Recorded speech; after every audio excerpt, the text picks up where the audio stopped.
जिंदगी में कभी ऐसा वक्त आता है जब लगता है सब कुछ खत्म हो चुका है, लेकिन कुछ लोग होते हैं जो उस खत्म से ही एक नई शुरुआत करते हैं।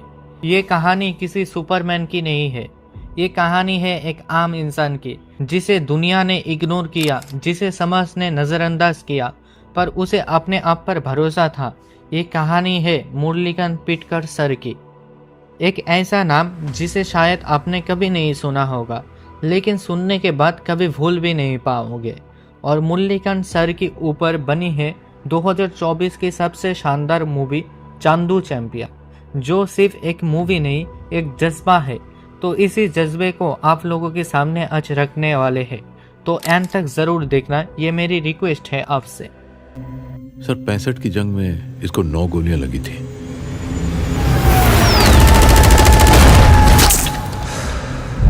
चैंपियन गिरता है लेकिन रुकता नहीं है छोटू। मुरली, महाराष्ट्र की एक छोटे से गांव से एक बच्चा सपना देखता है कि एक दिन ओलंपिक जाएगा, जिसे सुनने की बात लोग हंसते हैं। क्या ओलंपिक, वो भी तू? पर वो कहते हैं ना, कोई सपना शिद्दत से देखो तो कोई ना कोई जरिया मिल जाता है उसे पूरा करने के लिए।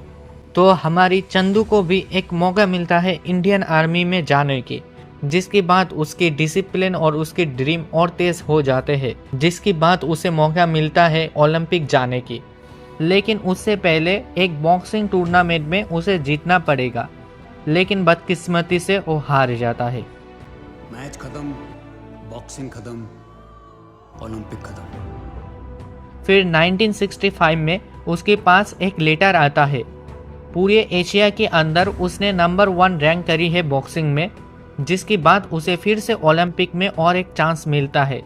लेकिन वो कहते हैं ना, हर इतिहास रचने वालों की पीछे की कहानी बहुत दर्दनाक होती है। तो हमारी चंदू कहाँ पीछे रहने वाले थे। हो गया शुरू 1965 का इंडियन पाकिस्तान वॉर, जिसमें फॉल लाइन पर लड़ते लड़ते मुरलीकांत सर को दुश्मनों की कुछ गोली लग जाती है, जिसके बाद जिंदगी एक पल में रुक जाती है। हॉस्पिटल की बेड, 4 दीवार और एक सपना जो सिर्फ आंखों में ही रह जाती है।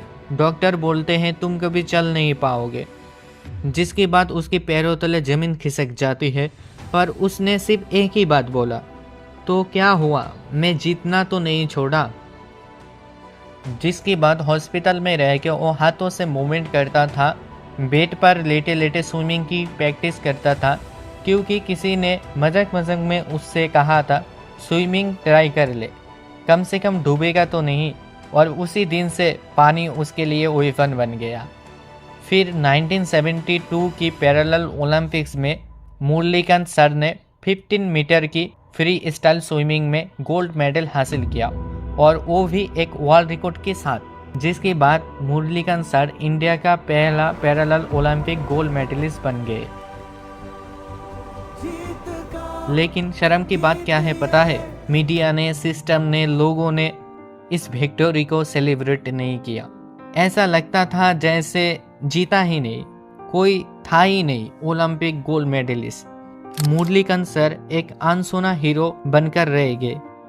ना बुक्स पे नाम, ना कोई अवार्ड, ना कोई सम्मान, सिर्फ एक क्विट वॉरियर बन के रह गए, जिसका एक ही इरादा था, मैं किसी के लिए चैंपियन ना सही, लेकिन खुद के लिए तो चैंपियन हो। कितनी अजीब बात है ना, जब एक क्रिकेटर सेंचुरी बनाता है पूरे देश जश्न मनाता है। जब एक सोल्जर पैरेलल ओलंपिक में गोल्ड मेडल जीतता है तो खामोशी सा आ जाती है।